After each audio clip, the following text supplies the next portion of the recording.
بسم اللہ الرحمن الرحیم۔ آج کی ویڈیو میں حضور صلی اللہ علیہ وسلم کی جسمانی خصوصیات کو تفصیل سے بیان کریں گے۔ مقدس بال۔ حضور انور صلی اللہ علیہ وآلہ وسلم کے منہ مبارک نہ گھونگھردار تھے نہ بالکل سیدھے، بلکہ ان دونوں کیفیتوں کے درمیان تھے۔ آپ صلی اللہ علیہ وآلہ وسلم کے مقدس بال پہلے کانوں کی لو تک تھے، پھر شانوں تک خوبصورت گھیسو لٹکتے رہتے تھے۔ مگر حجۃ الوداع کے موقع پر آپ نے اپنے بالوں کو اتروا دیا۔ آپ صلی اللہ علیہ وآلہ وسلم اکثر بالوں میں تیل بھی ڈالتے تھے اور کبھی کبھی کنگھے بھی کرتے تھے، اور آخری زمانے میں بیچ سر میں مانگ بھی نکالتے تھے۔ آپ صلی اللہ علیہ وآلہ وسلم کے مقدس بال آخر عمر تک سیاہ رہے۔ سر اور داڑھی شریف میں 20 بالوں سے زیادہ سفید نہیں ہوئے تھے۔ حضور اقدس صلی اللہ علیہ وآلہ وسلم نے حجۃ الوداع میں جب اپنے مقدس بال اتروائے تو صحابہ کرام رضی اللہ تعالیٰ عنہ میں بطور تبرک تقسیم ہوئے، اور صحابہ کرام رضی اللہ تعالیٰ عنہ نے نہایت ہی عقیدت کے ساتھ اس منہ مبارک کو اپنے پاس محفوظ رکھا اور اس کو اپنی جانوں سے زیادہ عزیز رکھتے تھے۔ رخ انور۔ حضور اقدس صلی اللہ علیہ وآلہ وسلم کا چہرہ منور جمال الہی کا آئینہ اور انوار تجلی کا مظہر تھا۔ نہایت ہی وجیحہ، پرگوشت اور کسی قد گلائی لیے ہوئے تھا۔ حضرت جابر بن سمرہ رضی اللہ تعالیٰ عنہ کا بیان ہے کہ میں نے رسول اللہ صلی اللہ علیہ وآلہ وسلم کو ایک مرتبہ چاندنی رات میں دیکھا۔ میں ایک مرتبہ چاند کی طرف دیکھتا اور ایک مرتبہ آپ صلی اللہ علیہ وآلہ وسلم کے چہرہ انور کو دیکھتا تو مجھے آپ کا چہرہ چاند سے بھی زیادہ خوبصورت نظر آتا تھا۔ حضرت براء بن عازب رضی اللہ تعالیٰ عنہ سے کسی نے پوچھا کہ کیا رسول صلی اللہ علیہ وآلہ وسلم کا چہرہ چمک دمک میں تلوار کی مانند تھا؟ تو آپ رضی اللہ تعالیٰ عنہ نے فرمایا کہ نہیں، بلکہ آپ صلی اللہ علیہ وآلہ وسلم کا چہرہ چاند کے مثل تھا۔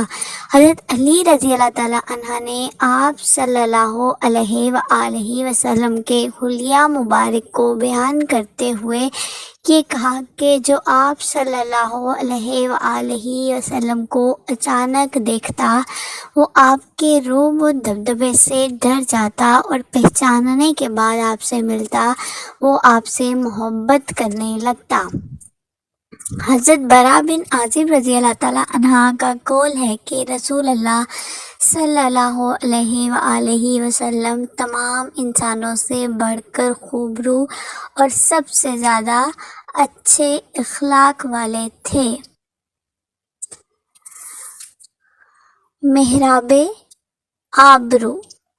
آپ صلی اللہ علیہ وآلہ وسلم کی بھویں دراز و باریک اور گھنے بال والی تھیں، اور دونوں بھویں اس قدر متصل تھیں کہ دور سے دونوں ملی ہوئی معلوم ہوتی تھیں، اور ان دونوں بھووں کے درمیان ایک رگ تھی جو غصے کے وقت ابھر جاتی تھی۔ نورانی آنکھ۔ آپ صلی اللہ علیہ وآلہ وسلم کی چشمان مبارک بڑی بڑی اور قدرتی طور پر سنگین تھیں، پلکیں گھنی اور دراز تھیں، پتلی کی سیاہی خوب سیاہ اور آنکھ کی سفیدی خوب سفید تھی، جن میں باریک باریک سرخ ڈوڑے تھے۔ آپ صلی اللہ علیہ وآلہ وسلم کی مقدس آنکھوں کا یہ اعزاز ہے کہ آپ یک وقت آگے پیچھے، دائیں بائیں اوپر نیچے دن رات اندھیرے اجالے میں یکساں دیکھا کرتے تھے۔ پھر آپ صلی اللہ علیہ وآلہ وسلم کی آنکھوں کا دیکھنا محسوسات ہی تک محدود نہیں تھا، بلکہ آپ غیر مرئی اور غیر محسوس چیزوں کو بھی جو آنکھوں سے دیکھنے کے لائق ہی نہیں، دیکھ لیا کرتے تھے۔ چنانچہ بخاری شریف کی ایک روایت ہے کہ یعنی خدا کی قسم تمہارا رکوع و خشوع میری نگاہوں سے پوشیدہ نہیں رہتا۔ سبحان اللہ۔ پیارے مصطفیٰ صلی اللہ علیہ وآلہ وسلم کی نورانی آنکھوں کے اعجاز کا کیا کہنا کہ پیٹھ کے پیچھے سے نمازیوں کے رکوع بلکہ ان کے خشوع کو بھی دیکھ رہے ہیں۔ مقدس پیشانی اور حضرت ہند بن ابی حالہ رضی اللہ تعالیٰ عنہ آپ صلی اللہ علیہ وآلہ وسلم کے چہرہ انور کا حلیہ بیان کرتے ہیں کہ وسیع و جبی، یعنی کہ آپ کی مبارک پیشانی کشادہ اور چوڑی تھی۔ قدرتی طور سے آپ صلی اللہ علیہ وآلہ وسلم کی پیشانی پر ایک نورانی چہک تھی۔ چنانچہ دربار رسالت کے شاعر مداح رسول حضرت حسان بن ثابت رضی اللہ تعالیٰ عنہ نے حسین و جمیل نورانی مظہر کو دیکھ کر یوں کہا ہے کہ یعنی جب اندھیری رات میں آپ صلی اللہ علیہ وآلہ وسلم کی مقدس پیشانی ظاہر ہوتی ہے تو اس طرح چمکتی ہے جس طرح رات کی تاریکی میں روشن چراغ چمکتے ہیں۔ گوش گوئی آپ کی آنکھوں کی طرح آپ صلی اللہ علیہ وآلہ وسلم کے کان میں بھی معجزانہ شان تھی۔ چنانچہ آپ صلی اللہ علیہ وآلہ وسلم نے خود اپنی زبان اقدس سے ارشاد فرمایا کہ یعنی میں ان چہروں کو دیکھتا ہوں جن کو تم میں سے کوئی نہیں دیکھتا، اور میں ان آوازوں کو سنتا ہوں جن کو تم میں سے کوئی نہیں سنتا۔ اس حدیث سے ثابت ہوتا ہے کہ آپ صلی اللہ علیہ وآلہ وسلم کے سمع و بصر کی قوت بے مثال اور معجزانہ شان رکھتی تھی، کیونکہ آپ صلی اللہ علیہ وآلہ وسلم دور و نزدیک کی آوازوں کو یکساں طور پر سن لیا کرتے تھے۔ چنانچہ آپ کے حلیف بنی حذا نے، جیسا کہ فتح مکہ کے بیان میں آپ پڑھ چکے ہیں، 3 دن کی مسافت سے آپ کو اپنی امداد و نصرت کے لیے پکارا تو آپ نے ان کی فریاد سن لی۔ دہن شریف حضرت ہند بن ابی حالہ رضی اللہ تعالیٰ عنہ کا بیان ہے کہ آپ صلی اللہ علیہ وآلہ وسلم کے رخسار نرم و نازک اور ہموار تھے، اور آپ صلی اللہ علیہ وآلہ وسلم کا منہ فراخ، دانت کشادہ اور روشن تھے۔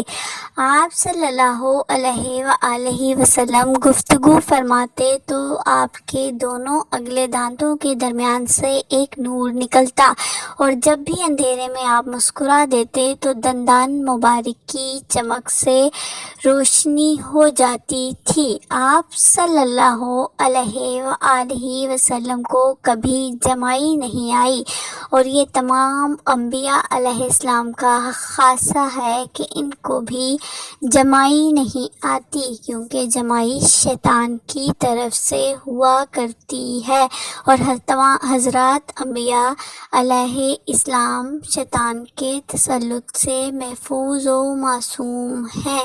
لعاب دہن آپ صلی اللہ علیہ وآلہ وسلم کا لعاب دہن تھوک زخمیوں اور بیماریوں کے لیے شفا اور زہروں کے لیے تریاق اعظم تھا۔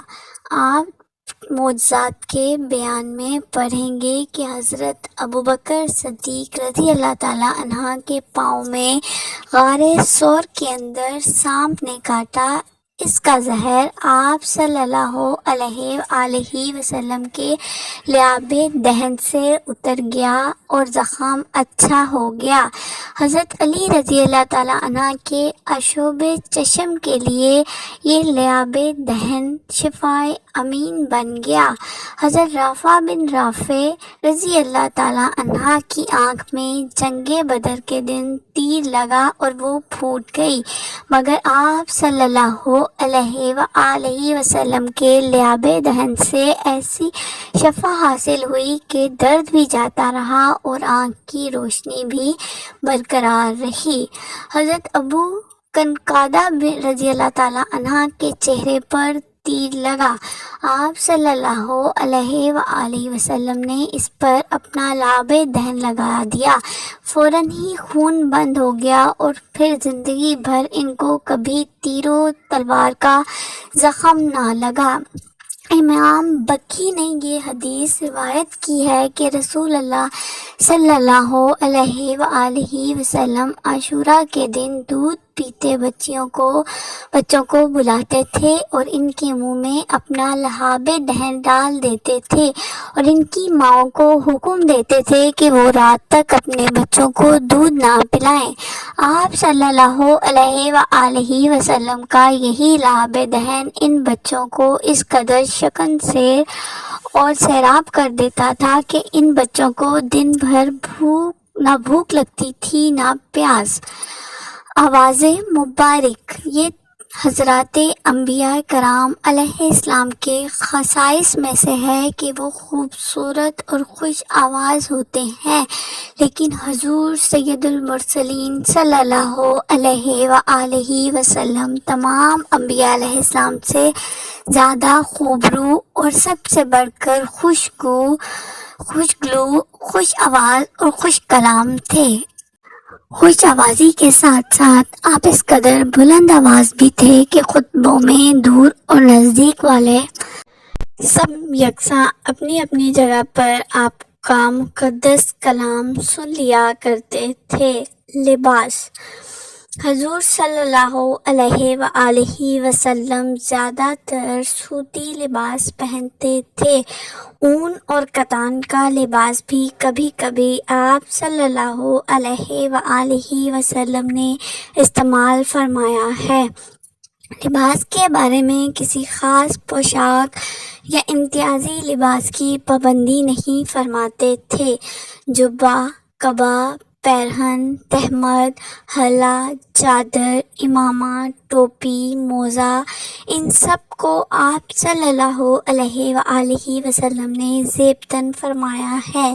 پاجامہ کو آپ نے پسند فرمایا اور منا کے بازار میں ایک پاجامہ خریدا بھی تھا، لیکن یہ ثابت نہیں ہے کہ کبھی آپ نے پاجامہ پہنا ہو۔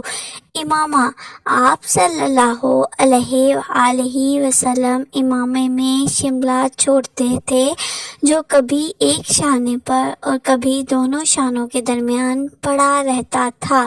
آپ صلی اللہ علیہ وآلہ وسلم کا امامہ سفید، سبز، زعفرانی، سیاہ رنگ کا تھا۔ فتح مکہ کے دن آپ صلی اللہ علیہ وآلہ وسلم کالے رنگ کا امامہ باندھے ہوئے تھے۔ امامہ کے نیچے ٹوپی ضرور ہوتی تھی۔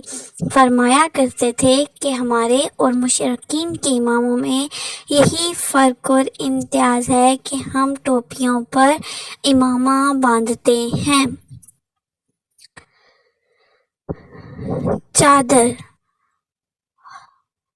یمن کی تیار شدہ سوتی دھاری دار چادر میں جو عرب میں حمرو یا بریمانی کہلاتی تھی، آپ صلی اللہ علیہ وآلہ وسلم کو بہت زیادہ پسند تھیں اور آپ ان چادروں کو بکثرت استعمال فرماتے تھے۔ کبھی کبھی سبز رنگ کی چادر بھی آپ صلی اللہ علیہ وآلہ وسلم نے استعمال فرمائی ہے۔ کملی، آپ صلی اللہ علیہ وآلہ وسلم کملی بھی بکثرت استعمال فرماتے تھے، یہاں تک کہ وقت وفات بھی ایک کملی اوڑھے ہوئے تھے۔ حضرت ابو بردہ رضی اللہ تعالیٰ عنہ کا بیان ہے کہ حضرت عائشہ رضی اللہ تعالیٰ عنہ نے ایک موٹا کمبل اور ایک موٹے کپڑے کا تہمت نکالا اور فرمایا کہ انہی دونوں کپڑوں میں حضور صلی اللہ علیہ وآلہ وسلم نے وفات پائی۔ نالین اقدس۔ حضور صلی اللہ علیہ وآلہ وسلم کی نالین اقدس کی شکل و صورت اور نقشہ بالکل ایسا ہی تھا جیسے ہندوستان میں چپل ہوتے ہیں۔ چمڑے کا ایک تلا ہوتا تھا جس میں تسمے لگے ہوتے تھے۔ آپ صلی اللہ علیہ وآلہ وسلم کی مقدس جوتیوں میں 2 تسمے عام طور پر لگے ہوتے تھے جو کروم چمڑے کے ہوا کرتے تھے۔